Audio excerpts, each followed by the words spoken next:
Okay. So we are in Karma Yoga, Yoga of action, work in Krishna consciousness. Okay. So let us pay obeisance to Sri Radha Govinda. Om Mangal Ajnana Timirandasya Nanaka Shalakaya Chakshumitam Mena Tasmai Shri Gurave Namaha Sri Chaitanya Mano Abhishtam Stapitam Ena Bhutale Swayam Rupa Kadamayyam Dadati Swapadantikam Vandeham Shri Guru Shri Yuta Pada Kamalam Shri Guru Vaishnavscha Shri Rupam Sagarajatam Sahagana Raghunatham Vettam Tam Sajivam Sah Sadvaitam Savadotam Parijana Sahitam Krishna Chaitanya Devam Shri Radha Krishna Padan Sahagana Lalita Shri Vishakana Vittamscha He Krishna Karuna Sindho Dino Bandho Jagat Pate Gopesha Gopika Kanta Radha Kanta Namostute Tapta Kanchana Gaurangi Radhe Vrindavaneshwari Vrishabhana Sute Devi Pranamami Hari Priye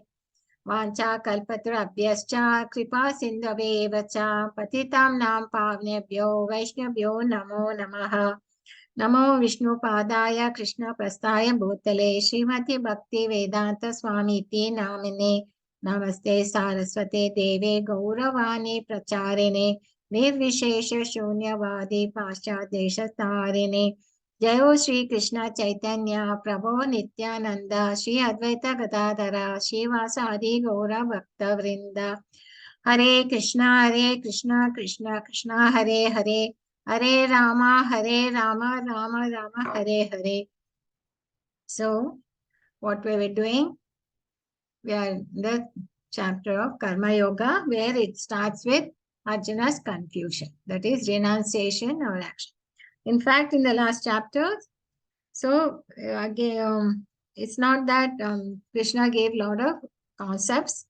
He started with the saying that we are the soul and not the body. And then he said, you have to fight because you're not killing anyone. The soul cannot be killed. It cannot think. The body will anyway perish. And then he told him to do his duty because you're a Kshatriya. That is like you have to do a duty. And it's a win-win situation. Whether you win the war or lose the war, it's a win-win. You'll get material happiness. And then he told him to go beyond enjoyment. And he gave the Buddhi Yoga. That is to do your duty with renouncing the results. And he said, be a Stira Muni. So then, and he told him to act with so then he gets a doubt. If I have to be intelligent and not take up abnormal activities, then why at all I should do? Why at all I have to do duties to get, otherwise I get reactions. So he thought it was intelligent to renounce rather than fight.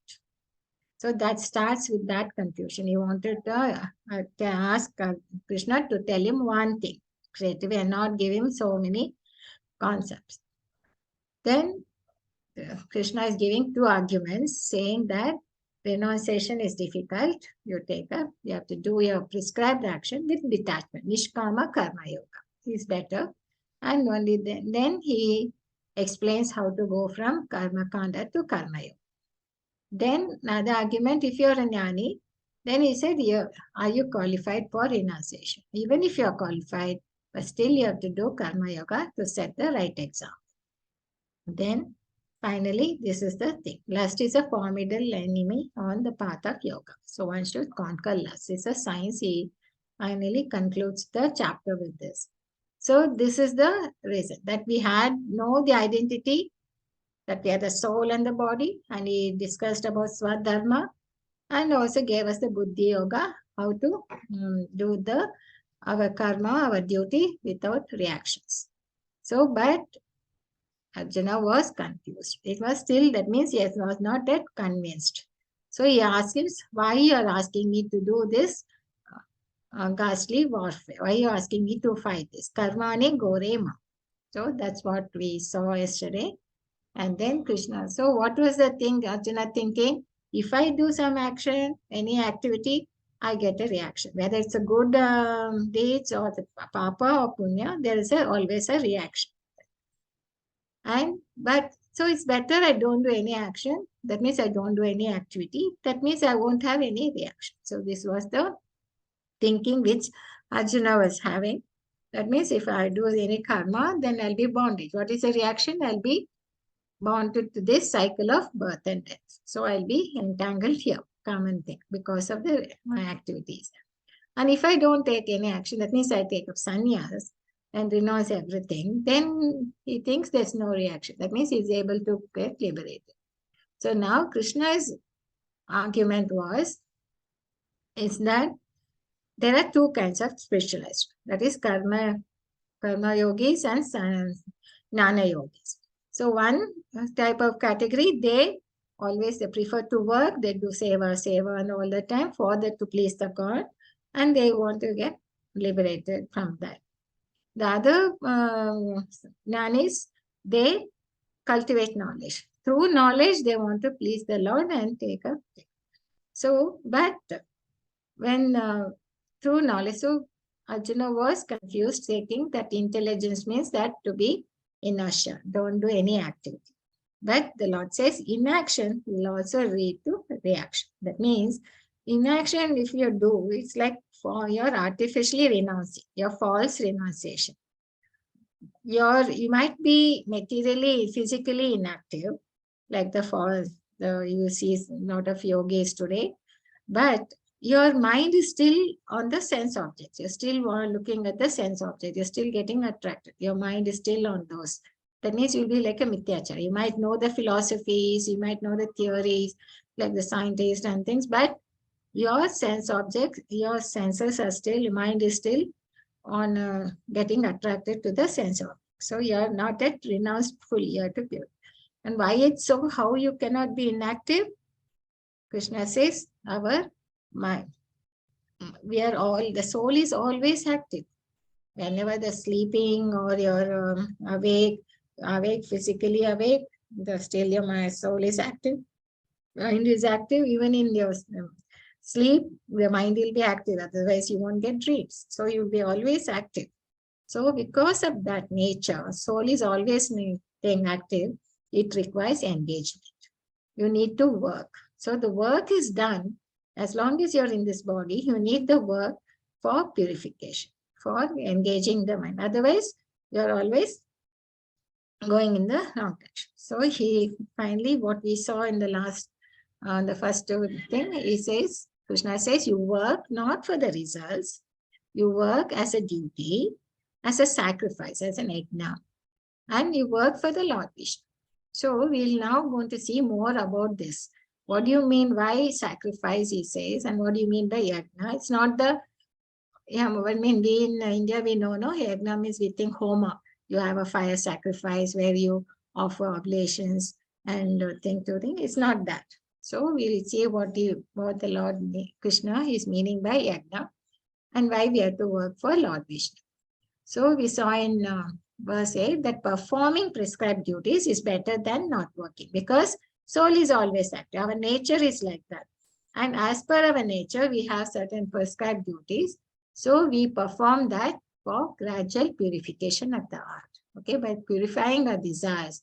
And then you will attain go back to Godhead.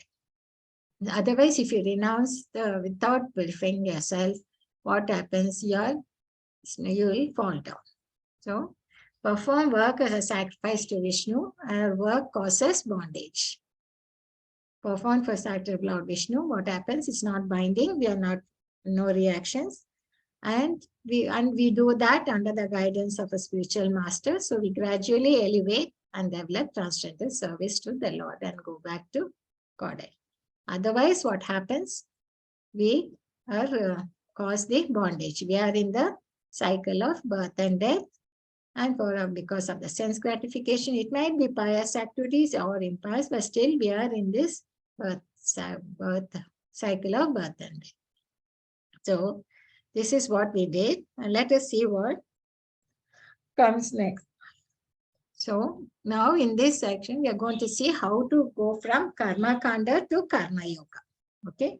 If a person is too attached to material life and he cannot perform Nishkama Karma Yoga, that means we say you do the work and offer the results to the Lord. That's what we saw in chapter 2, also in verse 47. But if you cannot do, you're attached to this material life, then what happens? Then for them, Krishna describes this yoga ladder, how you can go rise step by step. And both karma yogis and jnana yogis are not, they have the same goal. So they are on the same path, but only are at different levels, different stages. Okay. They are not having different goals or a different path. They are on the same path, but only are at different level of consciousness. Okay. That we need to remember. So here Krishna is telling how to go in this ladder and move at a higher level from Karma Kanda to Karma Yoga. So we're going to know what do you mean by Karma Kanda and Karma Yoga, right? And in all the purpose, when we see in this section, we see Prabhupada will end up with glorifying the supremacy and the need of Sankirtana. Because for Kali Yuga, Sri Chaitanya Mahaprabhu says Sankirtana Yajna is the Yajna we have to do, because we don't have the full lifetime to read all the Vedas and then perform so many yajnas and things, and even people are not there to teach us properly about how to utter the mantras and things. So it's best is to do Sankirtana Yajna. That is Hare Krishna Maha. So before we go that, let us see what. So the spirituality will start only when we go from Karma Kanda to Yoga. That means when the word yoga says, it means you are connecting to the Lord. So, and spirituality is not something like a fashion, that you take it up as a thing to show people and all. It's a huge responsibility we have. So we should, and it's the progress which you do it internally. It's not external. It's an internally inside us how we progress. And that is the thing. So let us see how we take. So first, we are now yoga ladder. So it starts with the animal. We are in the, like animal. If you don't regulate your senses, or if you just live for your gratification, sense gratification, eating, mating, sleeping, mating, and defending, all that, you just live like an animal. You're unrestricted. You just live for yourself. You're not bothered about any laws or anything, sense gratification. Then it's like you're in the. And when you rise to Karma Kanda stage, that means you are regulating. You want to abide by the rules, abide by the thing. You're not like if there's a state government, there are a lot of rules and regulations. You're abiding by that. So when you're in that, in the Karma Kanda. So now we are going to see this. And later when you connect yourself to the Lord, connect your work to the Lord, to the Supreme, that's when you're raising yourself to the Karma Yoga. So Karma Kanda section is actually takes up most of the portion in the Vedas. See, Vedas, there's more than 10 to the power of 10 slokas, more than that, much more than that. It's Rig Veda, Samaveda, Yajurveda, I think there's 4 Vedas. And most of the 99% of Vedas is about Karma Kanda. How to live in life in this world, how to live. It's all about that. Even if you look at Bible or into Quran, it's mostly, it is Karma Kanda section. How to be happy in this world, how to fulfill our material desires, and to go to higher planets, or we go to the lower planets. So this is Karma Kanda section. And you might wonder, why is Krishna talking about that? Why is he not going? Here, this is for all. He said, Bhagavad Gita is actually, he doesn't tell you not to work. He tells us to work. I mean, that is there, emphasized. But how we work and how we raise our consciousness to higher level, taking us from the material platform to the spiritual, how to live that. So that is what is all about Bhagavad Gita talk. So he doesn't say at any time not to do our work. So then how do we do the work? How it is done, and with what consciousness and what thing? That's what now we are going to learn. Okay, Karma Kanda. So let us Saha Yajna Prajastatva Puro Vacha Prajapatihi Anena Prashraddham Esha was Ishta Kamaduk. So what does he say? The Lord, let us go to the beginning of creation, the Lord of all creatures sent forth generations of men and demigods along with sacrifices for Vishnu and blessed them by saying, be thou happy with this yajna because its performance will bestow upon you everything desirable for living happily and achieving liberation. So what does he hear? It says creation. So we have desires. See the law. Finally, what does Lord say? You will, whatever, everything desirable for living happily, you will get it. That is living. So when we are in this material world, all of us have some desires. It could be a small desire or big desires and things. But how to fulfill our desires? That is what. But we might say, some might say, okay, you earn, you work for it, and you earn some money, and you'll be able to fulfill your desires. Is that all about it? Are we satisfied with that? So here, the Lord says, you have come into this world, material world means you are come with some desires. So because of that, he says, I have created this material world, this cosmos, this whole universe, and there are 84 lakh species, okay? And it's not that when we are in the human form today, but there might be been in any other form, animal form, plant form, or any form, okay? We have things.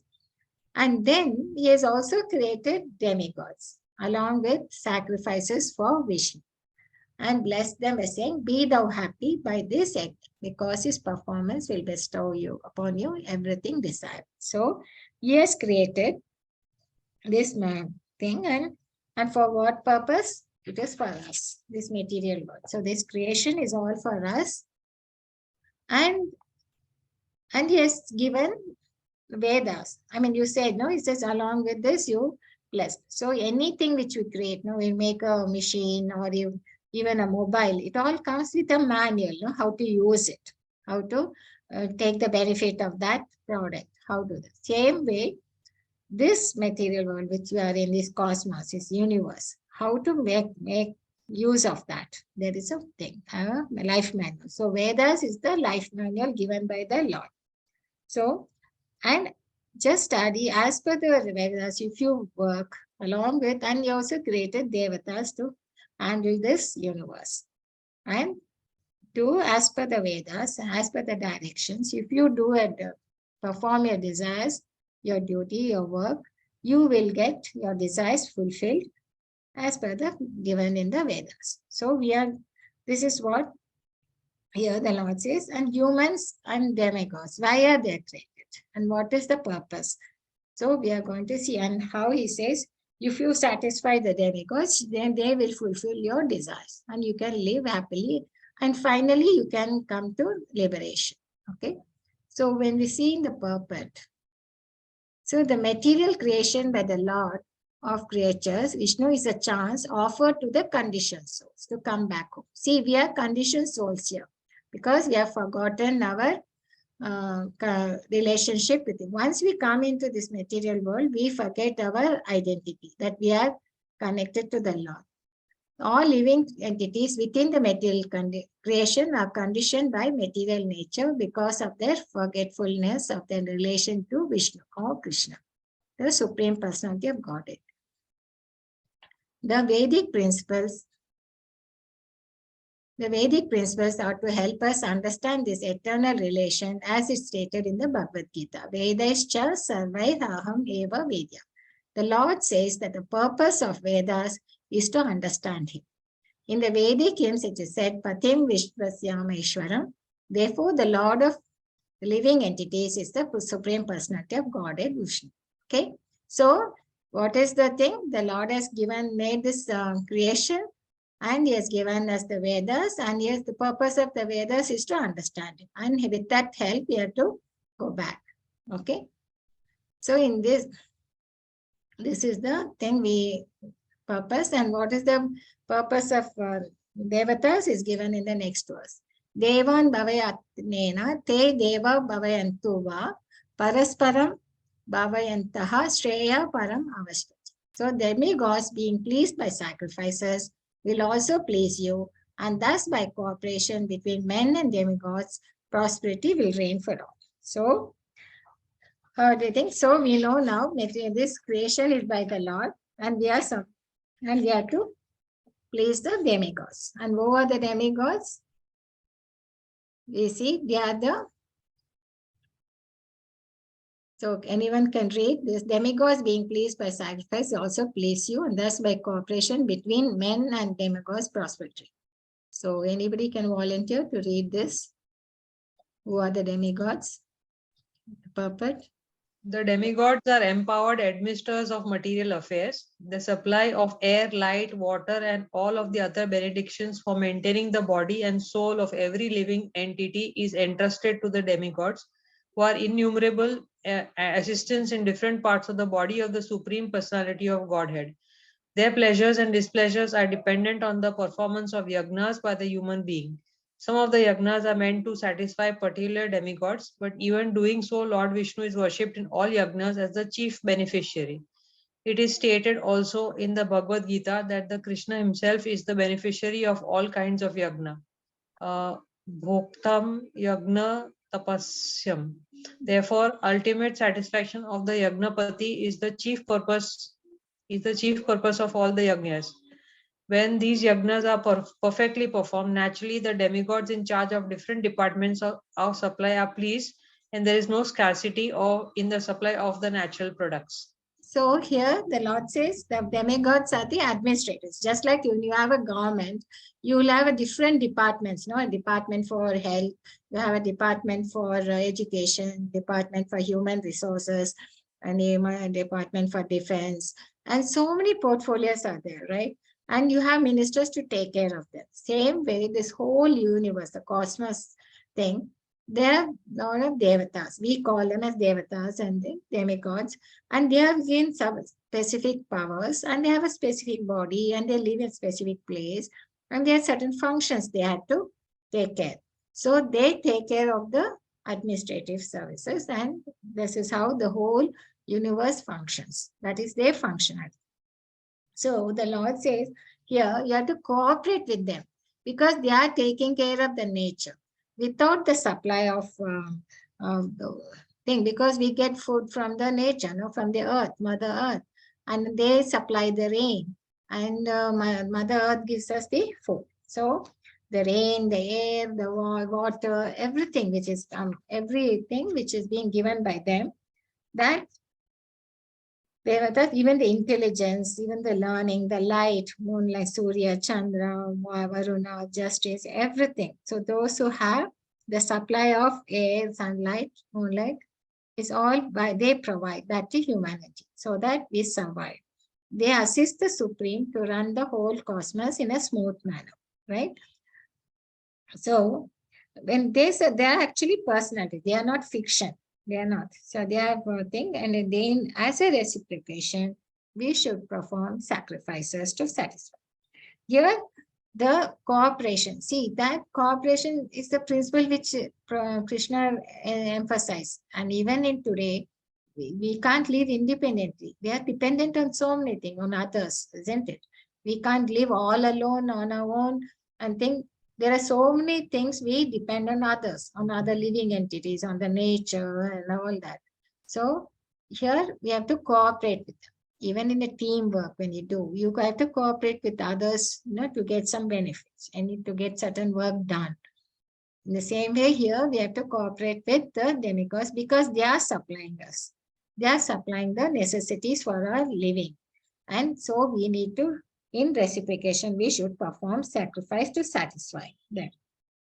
So, performance of yagnas, the last paragraph. Mataji, you can read this. The last paragraph. Performance of yagnas. Performance of yagnas has many side benefits, ultimately leading to liberation from material bondage. By performance of yagnas, all activities become purified, as it is stated in the Vedas. Dhara sukhado sattva sukhatat. Sattva Suddhav dhruva smriti slambe sarva grantinam vipramokshaha. High performance. Yes, By Mataji. performance of yajnas, one's eatables become sanctified, and by eating sanctified foodstuffs, one's very existence becomes purified. By the purification of existence, finer tissues in the memory become sanctified, and when memory is sanctified, one can think on the path of liberation, and all these combined together lead to Krishna consciousness, the great necessity of present day society. So what does it say? It has many benefits because we can get liberated from this bondage. Okay. And if we don't, and what do you mean by this? Vedas, by performance of yajnas, all activities become purified, as it's stated in the Vedas. Ahara Shuddha. What do you mean by Ahara Shuddha? Ahara Shuddha means our eatables become sanctified. When you offer it to the Lord and then take it as prasadam, then what happens? It gets purified, sanctified. Why do you have to sanctify your food? Because even plants have some consciousness, and we are using that. We have used the plants and things, grains and everything, so, and the fruit. So by eating them, we need to learn and get sanctified. And what happens by eating this sanctified foodstuffs? Our existence, our senses and subtle things gets purified. And by that, sattva, suddha, dhruva, sveta, by the purification of existence, finer tissues in the memory become sanctified. And how does it help us? By memory and the intelligence are sharpened, then we can understand this transcendental knowledge. Smriti lambe sarva grantha vipra moksha ate. When memory is sanctified, one can think of the path of liberation. So in Vedas, it states that by yajnas, it could be any activity. It could be, now he said about the food. Even the basic thing, eating is we have to take the food is the basic thing which every living entity has to survive. For his survival, he needs food. And how we have to take the food, how it has to be done, is being explained here in the Vedas. That is, you offer it to the Lord as this grateful. So when we don't do it, now Arjuna will ask, what happens if we don't do it? In charge of various necessity of life, the demigods, being satisfied by the performance of yajna, will supply all necessities to you. But he who enjoys such gifts without offering them to the demigods in return is certainly a thief. So here Krishna is using a very strong word, that you be a thief. That means we have to be careful, grateful for whatever we have kept. And food comes from the material nature, right? It's not produced in factory. It is produced from the Mother Earth. And there is rain, earth gives us food. This commodity we got from nature, we should pay back to them, to the demigods who are in charge of the nature. So how do we do it? We offer the food got from the nature to persons who gave us food. This is the concept we should understand. And we have to do this in our life every day. So it's a thing which you have to be grateful for our existence, because the whole thing is whatever the nature is given. In fact, the corona was a very testing time for us, isn't it? We really realized which is the most important. The food was people were running to stock of food stuffs in their house, isn't it, at that time? So, and when we get it, we should also be eager to give. We should not be just take and not be grateful to the nature, grateful to the devatas or who are taking care of the nature. Okay, so Krishna says you have got food from the earth, and earth has provided it on the order of Supreme Lord. So offer for the food to the Supreme as gratitude. You have given me food, thank you. It's very simple thing to understand. So this is what we mean by yajna. That is, whatever we have taken from them, you offer it to the Lord and then consume it. You might say, no, I worked very hard. I got the salary. Using that money, I purchased the food. Fine. Okay, but you offer it to the Supreme Lord in gratitude and then consume. So whatever you've got, the money and things, you think it is the gift from the Lord and with gratitude and then. So this is called sacrifice. So this is an example basically, but it applies everything we do, whatever we act. Like, here, whether we are, what do you call, you might be a mother or you can be a doctor curing a patient. That also can be an yajna. You a mother cooking for a child. that activity. So I'm teaching here. For me, teaching is my duty here. So teaching can be also an yajna. For people who are listening here, attending as a student, that activity also can be made as a sacrifice. That is, you're sacrificing your time, you're sitting here and you're focusing on the teachings of the Krishna. So Supreme Lord has given us the Vedas. It's a manual which is giving us the knowledge how to live in this material world. How to be and what are the prescribed duties. In fact, the duties which we are given, it's not we have decided. It is chosen. Okay. It is given by the higher authorities. That is called karma. So when we perform the duty as a matter of duty and offer the results to Lord, then that activity is called yajna. Okay. So the perform is the opposite. Krishna has given this example. Okay. And we can generalize it. So he has given about the food and things, but we can generalize to all our activities we have in our life, right? So if we run one thing, then otherwise, if we don't, then naturally we are a thief, because any person who does not obey the laws of the government, yes, of course, is a thief. And if he doesn't, suppose there's a car and he just takes it without paying you, he's a thief. But if he pays the price for it and then takes the car, it is not, that means he's the right. He has paid the price for it, isn't it? And he has not just taken it illegally. So a grateful person thanks God for everything and he remains grateful forever. One who has gratitude in his heart, then his heart will be filled with contentment. Only then you will do that. Okay.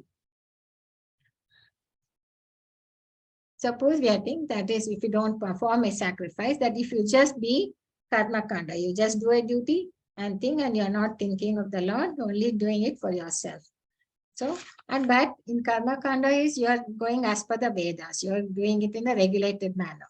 So when the regulated manner means you have to offer to the demigods. So you're offering it to the devatas and then you're getting your desires fulfilled. That is karma kanda. But when you offer it to the Supreme Lord, that is, he is the one who is controlling the whole, under whom all these devatas are there. Then it becomes a yajna, that is karma yoga. Okay. So, yajna shishtano chanto mucyanti sarva kilvishahe bunjati ta hagam papa e pachanti atmaka. The devotees of the Lord are released from all kinds of sins because they eat food which is offered first for sacrifice. Others who prepare food for their personal sense enjoyment verily eat only sin. So there was a nice thing in this purport we saw, that is,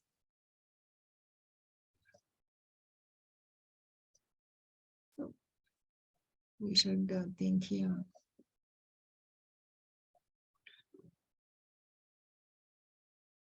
Yeah.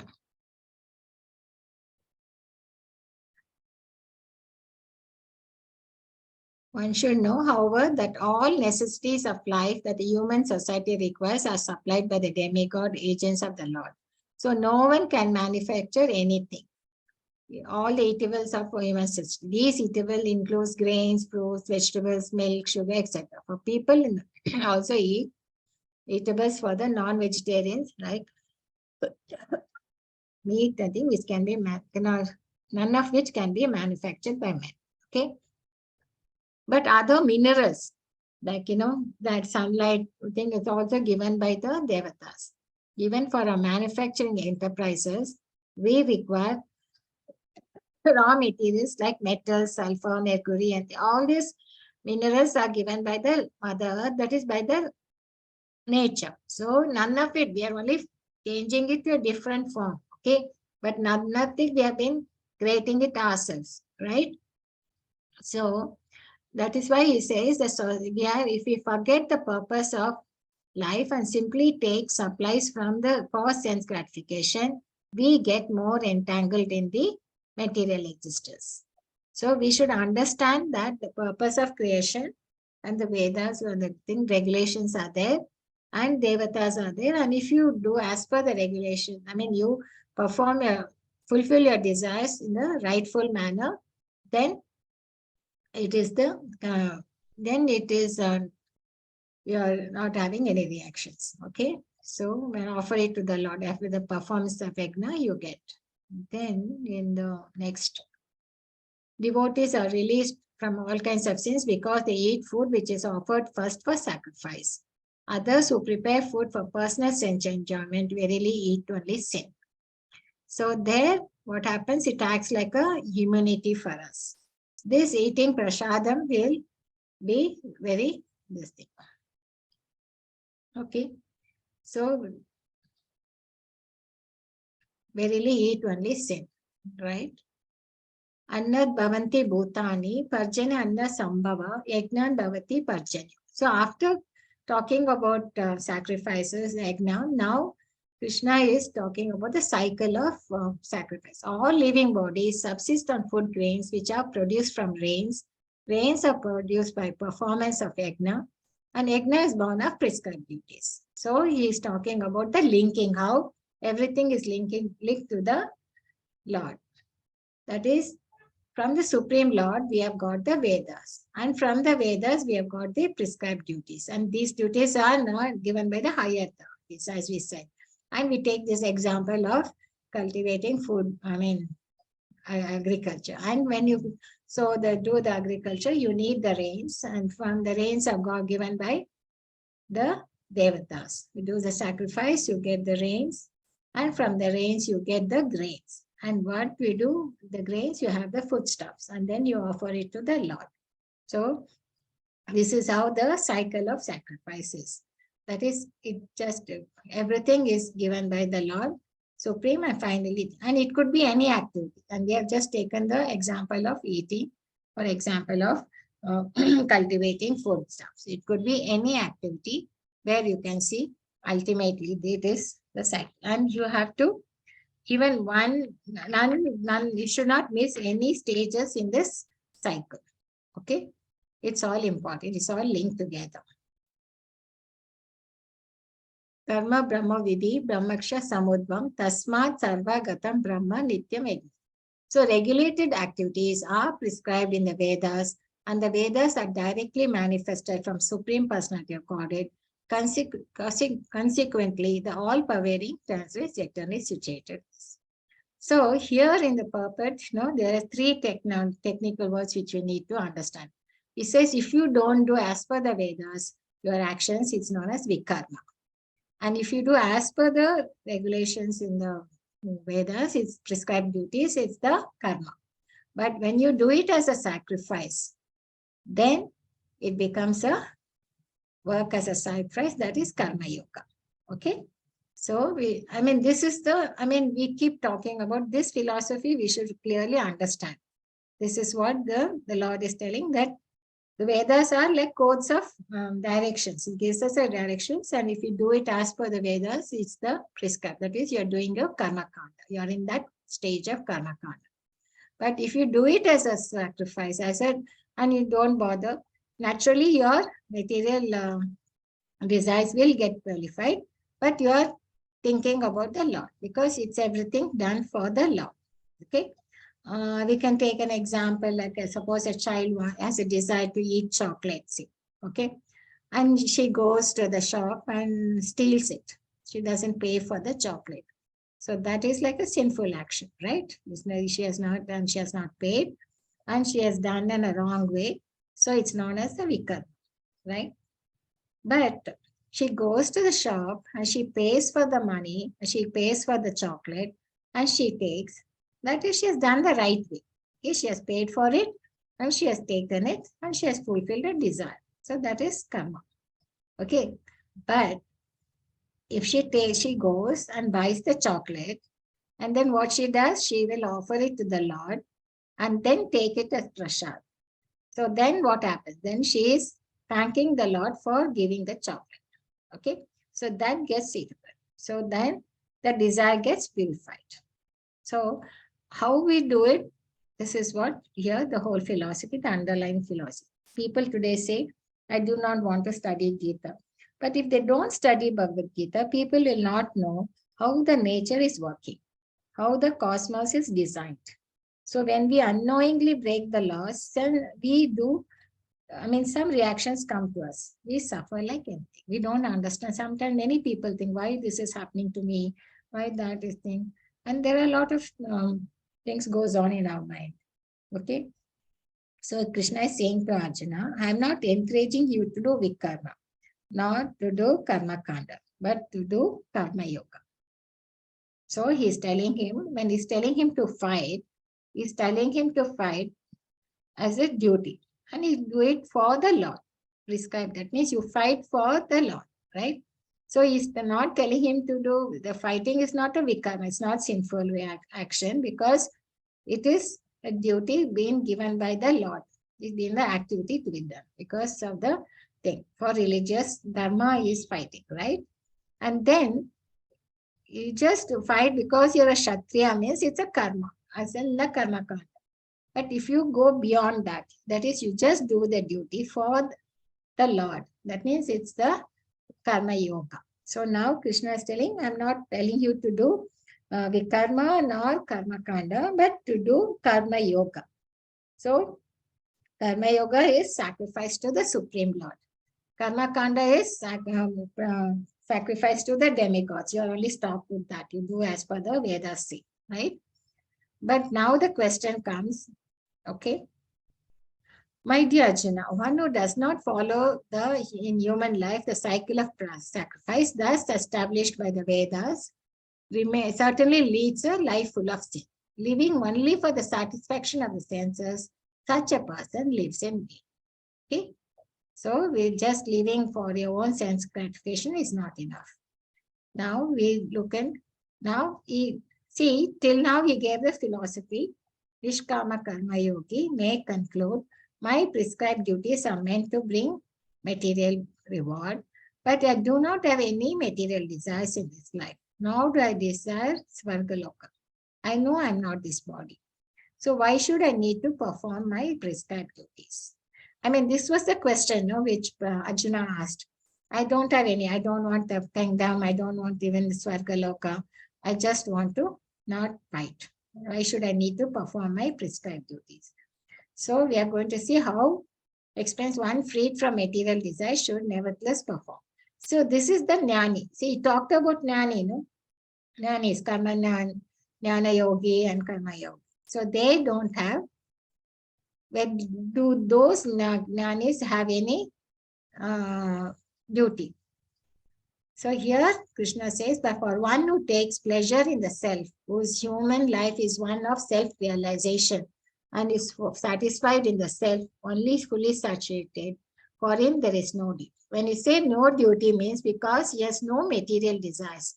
He is fully satisfied in for self-realization. So he is only meditating on the Lord. Okay, he's fully think. He becomes a self-realized soul. Then for him there is no duty means because he has no material desires. He has got no material duty. They do tyaga, but then you might ask why can't I work if I keep on working in the whole life, then why should I retire? Isn't it? Because work is what is making me. So left so has no purpose to fulfill in the discharge of his prescribed duties, nor has any reason not to perform such work, nor has any need to depend on this. So the person who can take sannyas is the one who has no material desires. Okay, then he has no material. Then he can take up sannyas, but not other than. If you have some desires still, then you can never take up, renounce the thing. But Krishna now is telling, but he has some duty. This is a concept, it's very something is telling more now. Tasmat, therefore, without being attached to the fruits of activities, one should act as a matter of duty, for by working without attachment, one attains the supreme. So now he is giving us something more. See, till now we talked about karma kanda, how you have to satisfy the demigods. Then he said you have to satisfy you go one step further, that is karma yoga, where you're satisfying, you're doing it for the Supreme Lord, because he is the one who is doing it, right? Now he's telling that without being attached, thing for the Nanis, who are self-realized souls, then for them also there is a duty. What is their duty? They have to act for the others. Kings such as Janaka attained perfection solely by performance of prescribed duties. Therefore, just for the sake of educating the people in general, you should perform your work. So, Janaka Maharaj was a self-realized, but he was, as a king, he carried out his duties because he had to set an example for the others how to do their duties. For that sake, he has to do his duty. He has to come. So this is something a little more deeper, the philosophy. Okay.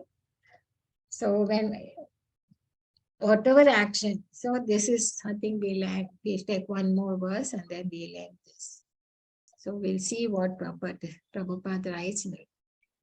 Kings like Janaka were all self-realized souls. Consequently, they had no obligations to perform the prescribed duties in the Vedas. Nonetheless, they performed all prescribed activities just to set examples for the people in general. So Janaka Maharaj was the father of Sita and father-in-law of Lord Sri Ram.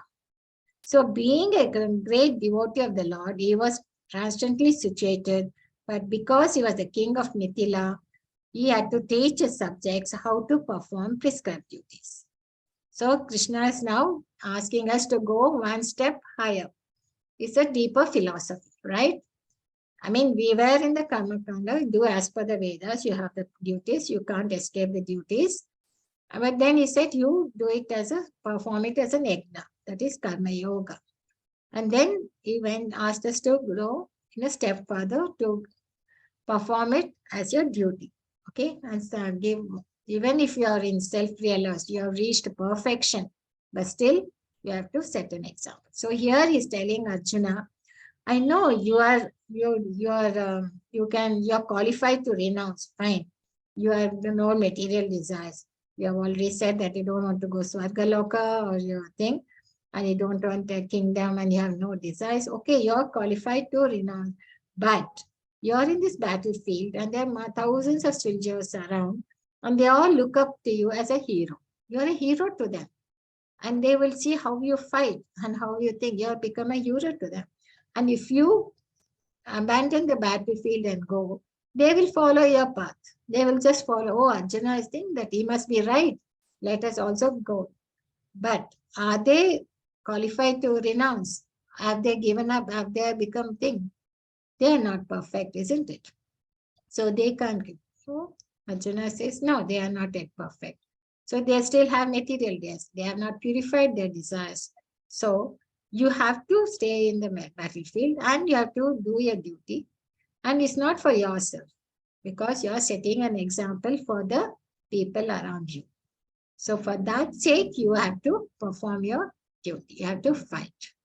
So actually, Arjuna, the Lord's eternal friend, has no need to fight in the battle, but they fought to teach people in general that violence is also necessary in a situation where good arguments fail.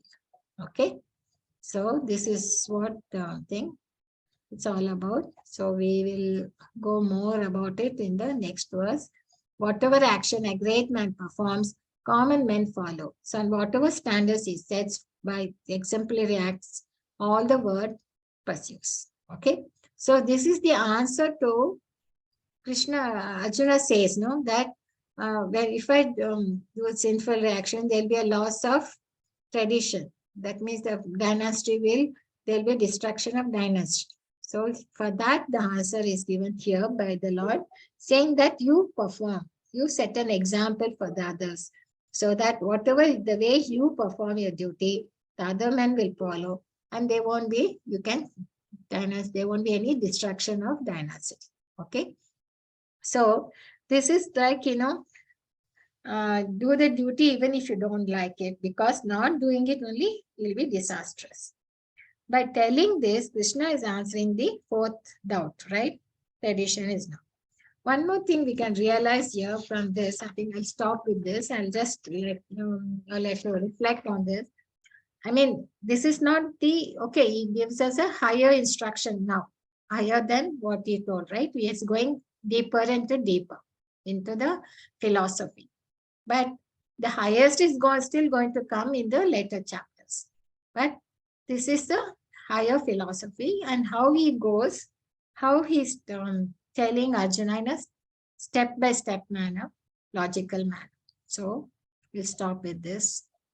And then Vancha Kalpatra Abhyascha Kripa Sindhu Evacha Patitam Nam Pavnebo Vaishnavo Namo Nama. Hare Krishna, Hare Krishna, Hare Rama, Hare Krishna.